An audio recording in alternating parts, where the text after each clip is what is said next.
Hey, what's going on, guys? We're back at Piquette Mine.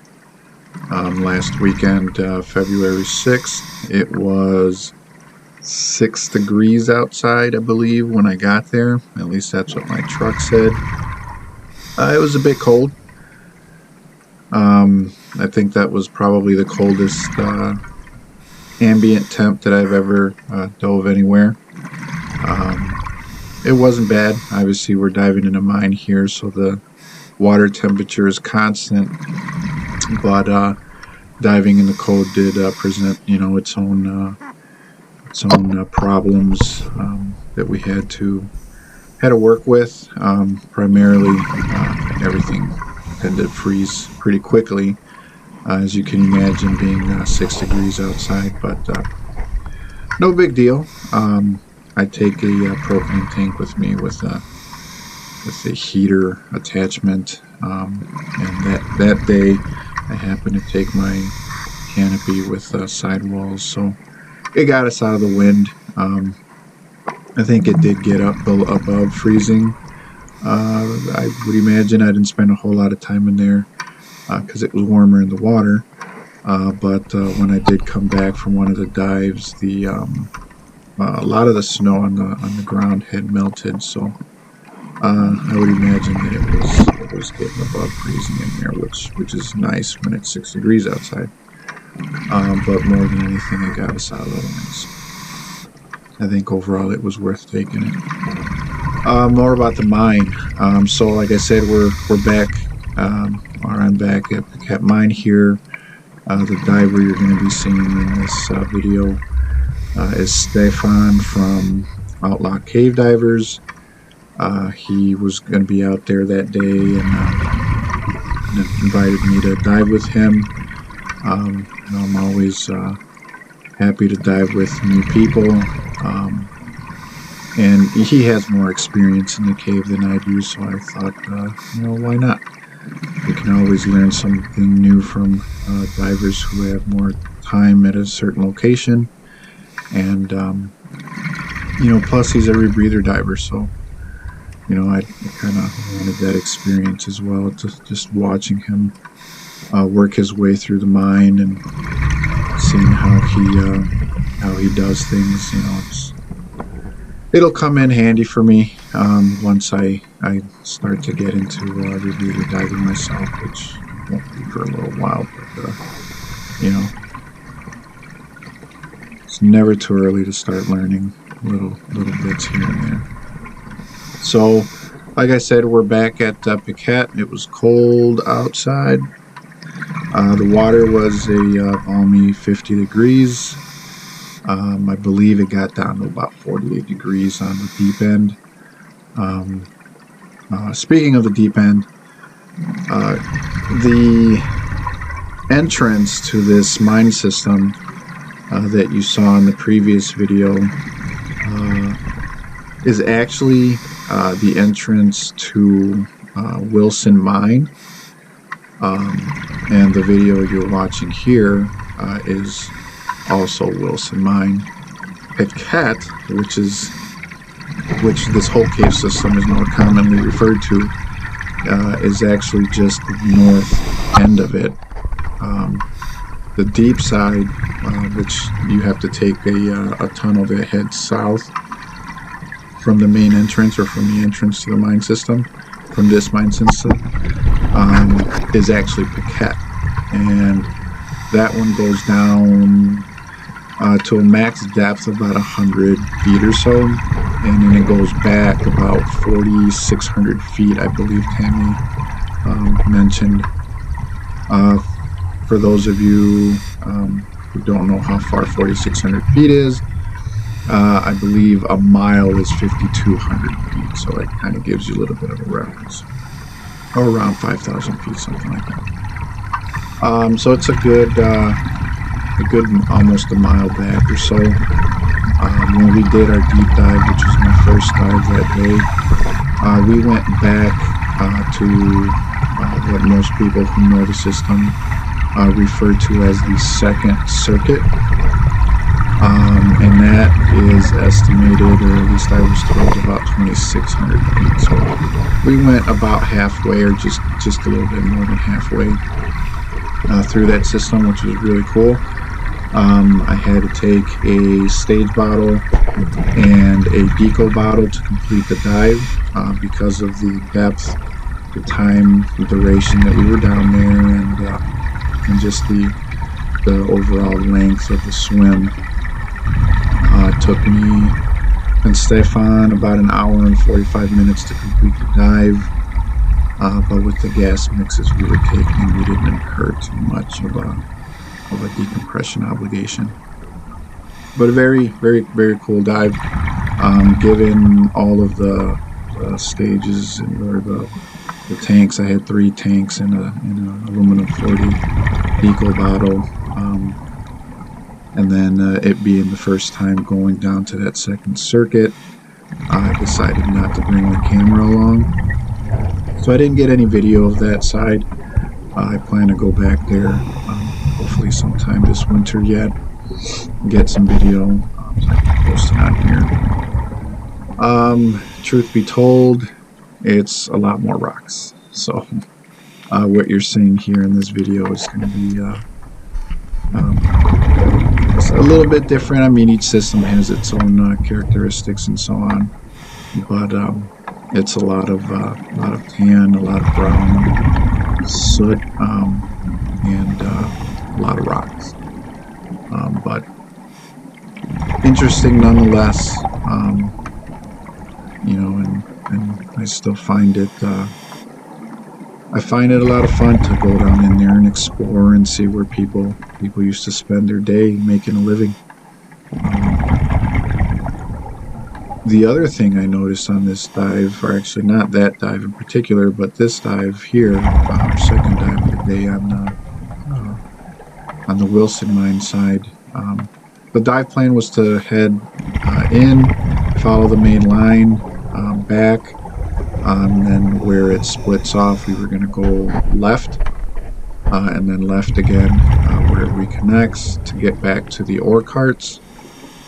We went back to the ore carts the last time I was there on, I believe it was our last training dive, but I wanted to go back there to take a look at them again and spend a little bit more time there. So when Stefan suggested it, I was more than happy to go along with that dive. So here we're in the shallow side. It's roughly about 8 feet at most, maybe 10 feet in some sections, I believe. I think where I was hovering just a couple feet off the ground, and my computer generally indicated it was about 7 or 8 feet. That's where I was. On this dive, I took my same Big Blue VTL 8000 PMAX, but I ran it with the wide 4000 lumen beam the entire time in hopes of getting a little bit more in the shot, trying to illuminate a little bit more of the mine system to capture it on video. It actually worked out pretty well. Unfortunately, I'm not a very good cameraman, and I'm slowly learning little tricks here and there. But I can see that holding the camera next to the light doesn't really help out a whole lot. It just ends up washing out the picture. And I believe this happens because of the particulates in the water.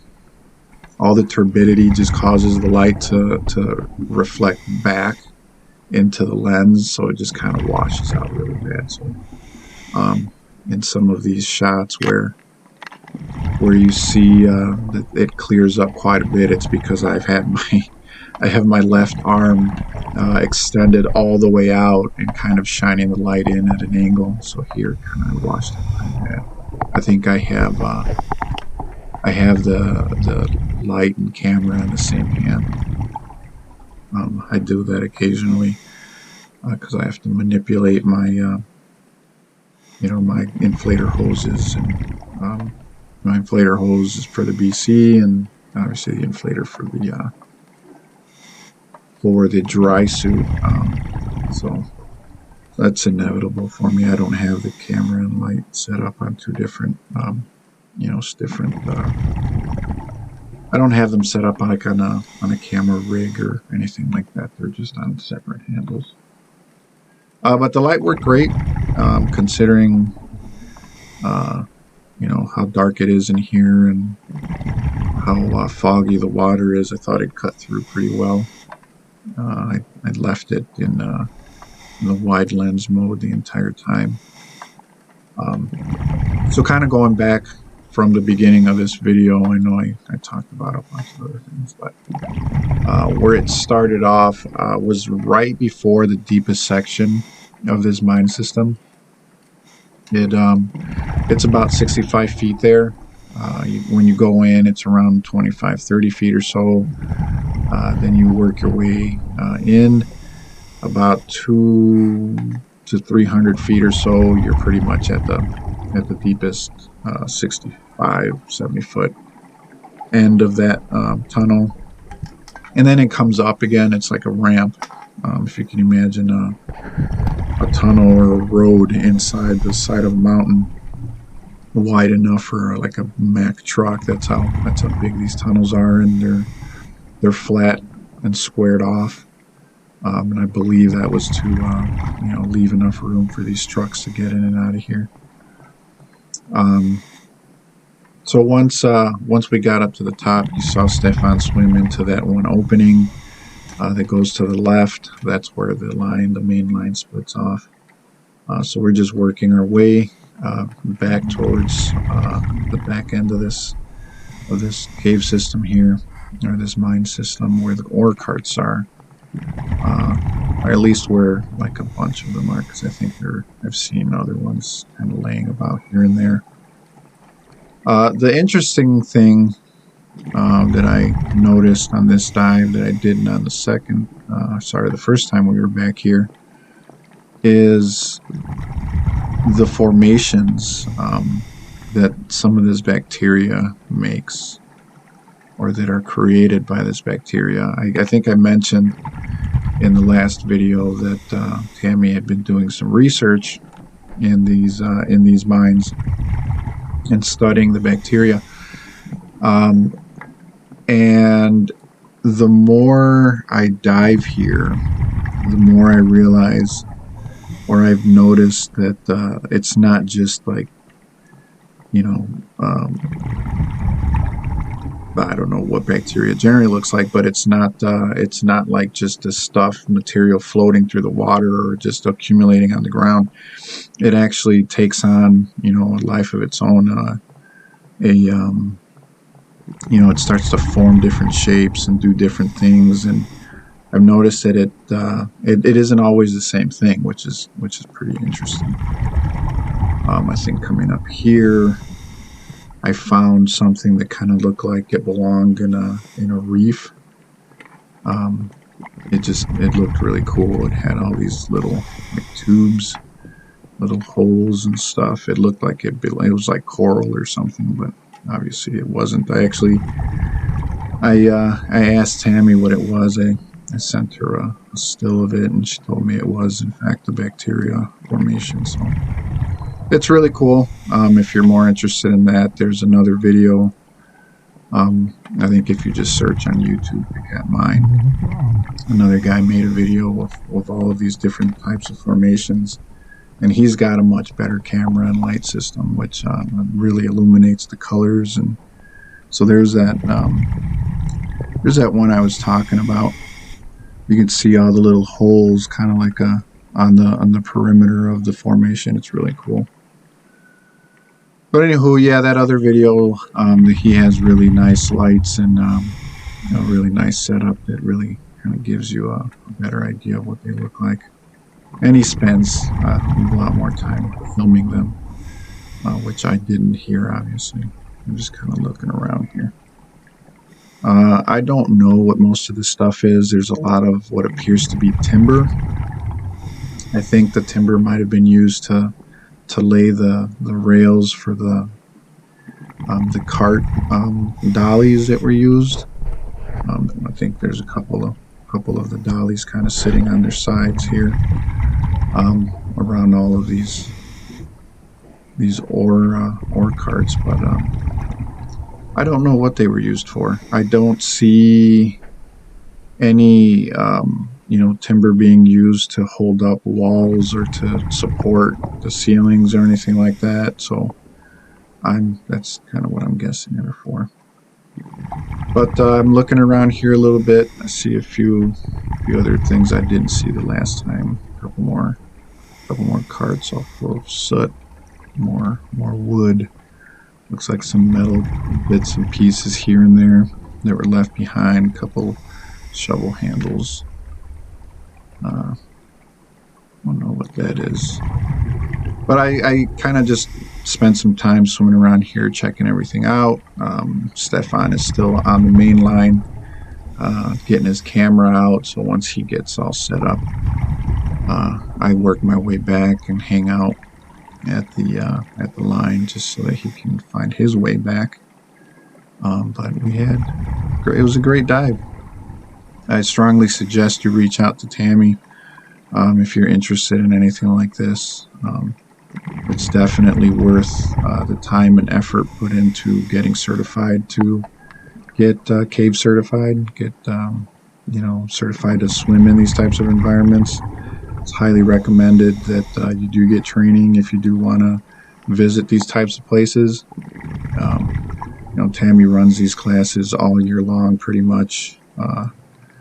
Well, let me take that back. She runs them generally, I believe, in the wintertime, but you could always ask her about heading down to Florida, or maybe these are accessible in the summer. I don't know, but I think she likes to wreck dive like the rest of us in the summertime. But thanks for watching. I hope you enjoyed it. I'll have more videos like these for that mine system and others as well coming up.